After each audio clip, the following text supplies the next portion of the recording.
Il aura fallu 3 ans. 3 longues années. C'est long, putain de merde, 3 ans. Surtout si, comme moi, on a été subjugué par Avatar 2. Je me rappelle encore, en 2022, quand je sortais de la salle de cinéma, j'étais dans un conte de fées à l'époque. Je ressors, là, il y a à peine 2 heures, de la salle de cinéma d'Avatar 3, et il y a des choses à dire. Beaucoup de choses à dire. Des choses positives, parce que, on va désamorcer ça tout de suite, oui, Avatar 3 est super. Voilà. J'ai passé un excellent moment devant ce film et ça, c'est évidemment, on peut pas lui enlever. Maintenant, il y a des choses qui me font tiquer, des choses qui ne me plaisent pas, des gros défauts, la plupart liés au scénario. On sait très bien que le scénario est loin d'être l'une des spécialités d'Avatar et encore moins l'un de ses points forts. Mais là, il y a des choses quand même qui sont un peu grosses. Voilà, donc on va y venir. Dans cette partie sans spoiler, on va essayer un peu de parler d'un peu de la technique, qui est toujours aussi révolutionnaire, hein. C'est toujours une claque. En sortant de la salle de cinéma, on a toujours cette petite douche froide.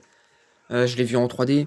La 3D apporte vraiment quelque chose. Les premiers plans, t'es subjugué par le réalisme, en fait. On est devant quelque chose de vraiment impressionnant technologiquement, comme l'étaient les deux premiers, hein. On est dans la même lignée. C'est très impressionnant, c'est très beau visuellement. Les images, les plans, tout est magnifique. La mise en scène est top. James Cameron est un putain de metteur en scène. On ne le dira jamais assez. Pour ma part, je suis pas très fan de 3D. À chaque fois que je vais au cinéma en 3D, je ressors avec un mal de crâne impossible. Ça n'y a pas échappé. En sortant des 3h15 d'Avatar en 3D, oui, je les ai sentis passer. D'ailleurs, c'est vrai qu'on peut dire ça un peu. Les 3h15 d'Avatar 3, je trouve qu'elles se sont un peu plus senties que les 3h15, 3h12, je crois, d'Avatar 2. Avatar 2, tu les voyais absolument pas passer. En tout cas, c'était mon cas. Le film passait, tu me disais qu'il ferait 2 heures, je t'y aurais cru. Mais non. Là, je trouve qu'on le sent un peu plus passer, le film. Même si on s'ennuie pas, tu sens un peu plus les 3 heures passées. On va pas rentrer trop dans le scénario dans cette partie sans spoil, mais ce qu'on peut dire déjà, c'est que voilà, il y a pas mal de nouveautés dans cet Avatar, même si elles sont pas toutes exploitées comme on pouvait l'imaginer. Mais bon, ça on en reparlera en spoiler. Mais ce qui est certain, c'est qu'on est toujours aussi heureux de retourner sur Pandora, de retrouver ces magnifiques paysages, ces personnages qui sont très attachants. C'est vrai que moi j'avais beaucoup aimé les personnages dans le second opus, j'aimais beaucoup Kiri, j'avais beaucoup aimé Loak. Donc j'étais très content de les retrouver là pareil dans ce début de séance. On voit, on voit que Avatar 3 est une suite directe à Avatar 2. On peut même se demander si en fait c'est pas une partie 2 de Avatar 2 qui aurait été la partie 1. Tellement ils sont interconnectés les deux. C'est vraiment, si vous voulez aller voir Avatar 3, rematez le 2 avant, c'est essentiel. Moi je me suis rematé les deux Avatars la semaine dernière pour être bien frais en entrant dans la salle de cinéma, je regrette pas. Les deux films sont hyper connectés et tu vas louper beaucoup d'informations si jamais tu fais l'impasse sur Avatar 2. Bon, on va à présent passer en partie de spoiler parce que vous l'aurez compris, parler d'Avatar 3, parler du scénario notamment, sans spoiler, c'est un peu compliqué. Donc voilà, si pour ceux qui n'ont pas encore vu Avatar, je vous conseille de quitter la vidéo, de revenir quand vous auriez vu Avatar. Et maintenant, on spoil. Bon, on va commencer par les choses que j'ai un peu moins aimées de ces troisième opus, parce qu'il y a des choses qui m'ont posé problème, comme je disais en intro. Déjà, j'ai beaucoup de mal avec le personnage de Spider. Beaucoup de mal. Dans le deuxième opus, c'était déjà quelque chose que je n'aimais pas, un personnage que je trouvais pas très intéressant.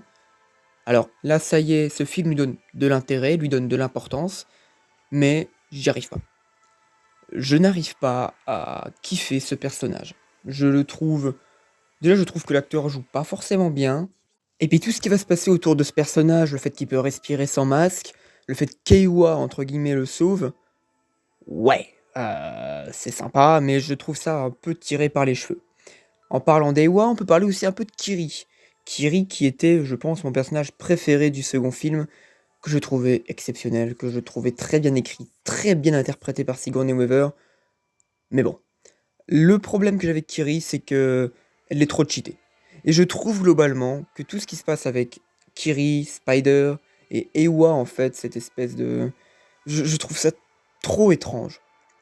J'aimais bien le fait que Ewa soit une force spirituelle dans les deux premiers films, Mais le fait que qu'une gamine peut manipuler Ewa de cette manière, j'ai du mal. Je trouve ça un peu, bah, cheaté, j'ai déjà dit et même, quoi, je trouve pas forcément ça hyper intéressant, narrativement, à part, faire une nouvelle Messi, en faire une Jedi. C'est très clairement pas le truc que j'ai le plus apprécié du film. Autre chose aussi, on découvre 2 nouveaux clans, donc le Marcheur des Vents, qui était plutôt sympa. Ça, même si on le voit pas beaucoup, personnellement, le peu de temps qu'il a à l'écran, moi je trouve que c'est super. Et le Peuple des Cendres, et alors là, c'est dommage, vraiment dommage, parce que t'as une bête de personnage. T'as Varan, qui est vraiment un personnage super, mais le problème, c'est que c'est pas assez exploité. C'est pas assez exploité et c'est quand même dingue quand ton film s'appelle Avatar de feu et de cendres, que tu passes plus de temps avec le peuple de l'eau qu'avec le peuple des cendres. C'est quand même un comble. La deuxième partie du film, en tout cas le climax, le peuple des cendres est complètement zappé. On n'en parle plus. Et c'est con. C'est con parce que quand j'aborderai les personnages, Varang, j'ai surkiffé quoi. Et c'est con, je trouve que ça n'a pas été plus au centre du récit. Je trouve que c'est un peu dommage. Et autre chose qui m'a pour le coup vraiment déçu, le climax. C'est la même chose qu'Avatar 2. Non, pire que ça, c'est un mixte entre Avatar 1 et Avatar 2, parce que cette fois, tu as le peuple de la forêt du premier, plus le peuple des eaux du second, plus le peuple des cendres qui se ramène. Mais non. Et c'est dommage d'avoir fait un concassé des 2 précédents films pour faire un climax. Je trouve que toute la partie qui s'est déroulée dans la ville des humains, ça aurait pu être ça le climax. Alors évidemment, ramener plus de personnages, mais ça ressemble trop au second film. Et globalement, c'est un symptôme qu'on retrouve dans Avatar 2, dans Avatar 3. Il y a beaucoup trop de similitudes avec le 2. Déjà que le 2, on en avait pas mal avec le premier, ça fait un schéma narratif vraiment trop redondant. À la longue, ça devient un peu répétitif, même si on le dit depuis quelques temps, là je le ressens vraiment. Autant dans Avatar 2, j'avais pas trop ressenti de répétition, mais là, si. Ça, on la sent vraiment, et le climax en est pour moi un exemple parfait, parce que c'est la même chose qu'Avatar 2. La même chose. Sauf qu'il n'y a pas de personnage principal qui meurt. Alors oui, il y a Ronald, oui, il y a le pote de Aonung, là je sais même plus son blaze, mais c'est tout. Voilà. Et puis on nous avait quand même promis une mort spectaculaire. On s'attendait tous à Jake, à Neytiri ou à on ne sait pas qui. Personne n'est mort. Bon, voilà, c'est pas trop grave. Mais ça, pour le coup, ça m'a beaucoup déçu, le climax final. Maintenant, on va passer un peu aux personnages. Et pareil, il y a pas mal de choses à dire sur eux. D'abord, Jake Sully. Alors Jake, ça fait plaisir. C'est un personnage que j'aime beaucoup. C'est tout simplement un putain de guerrier. Il est très mature.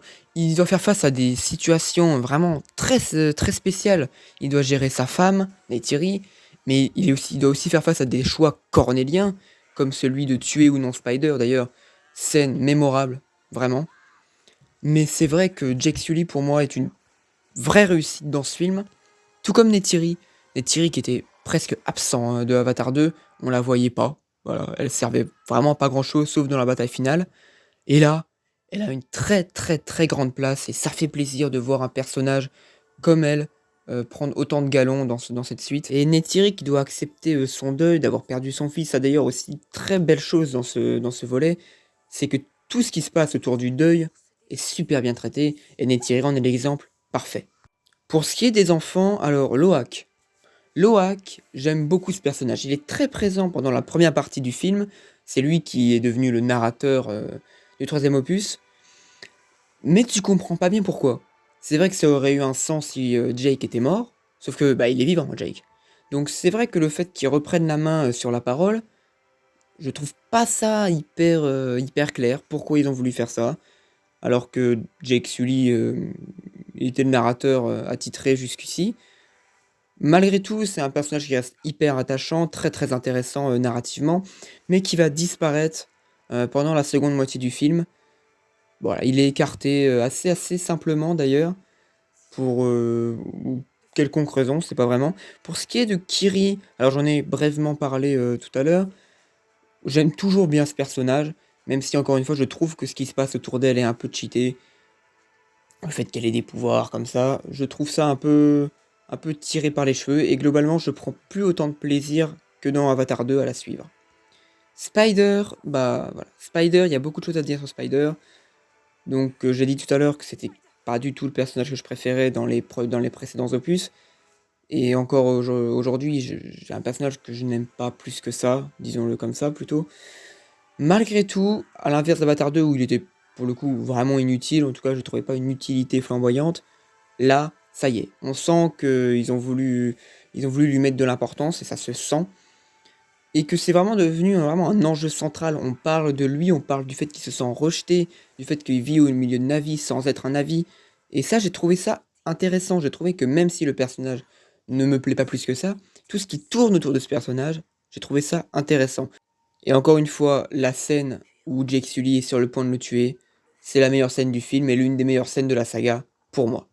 Varang, donc ça pour le coup, Varang, c'était ma plus grosse attente du film, voir comment elle allait traiter sa place dans l'œuvre. Et alors, autant le personnage est exceptionnel, franchement, le design, le charisme, l'intonation de la voix, tout, j'adore ce personnage. Voilà. Varang est pour moi l'un des meilleurs personnages de la saga, mais je trouve qu'il n'est pas assez exploité, et en particulier sur la fin de l'œuvre. Et c'est dommage parce que sa relation avec Quaritch, elle est plutôt intéressante. Mais ça n'aboutit pas plus que ça. J'espère qu'on la reverra dans le 4 et le 5, même si bon, je pense, ça m'étonnerait que Varang soit juste délaissé comme ça à la fin du troisième, mais le film s'appelle Avatar de feu et de cendre, et au final, Varang et son clan sont assez peu exploités par rapport aux autres clans et aux autres personnages, ce qui pour le coup me déçoit un petit peu. Pour ce qui est de Quaritch, là pour le coup c'est toujours une réussite. Stéphane Lang joue bien, c'est un personnage qui est charismatique, qui marche plutôt bien. Mais malgré ça, encore une fois, pour rejoindre les défauts que je trouvais dans le climax, là encore une fois, il est sauvé, mais alors, tellement bêtement. Dans le 2, t'as Spider qui le sauve, tu comprends même pas pourquoi. Et dans le 3, t'as Jake qui veut pas qu'on le tue. Non, mais à un moment donné, les mecs, enfin, James, tu nous prends pour des cons en fait. Juste, ou tu tues ton personnage, ou tu le fais pas te mettre dans des situations comme ça. D'ailleurs, Quaritch, il y a eu des situations dans le film que j'ai trouvé assez cocasses et assez marrantes, bah, notamment au début, quand Jake Sully et Quaritch sont obligés de coopérer. Ça, c'est plutôt bien amené, c'est plutôt sympathique, même si à la fin du climax, c'est complètement con la manière dont il s'enfuit. Mais bon. Bon, maintenant, si je devais te donner un avis plus global, on va dire, sur le film, alors, vu que c'est quand même, ça reste un avis à chaud, hein, j'ai vu le film il y a moins de 2 heures, donc il y aura un avis à chaud et il y aura un avis à froid.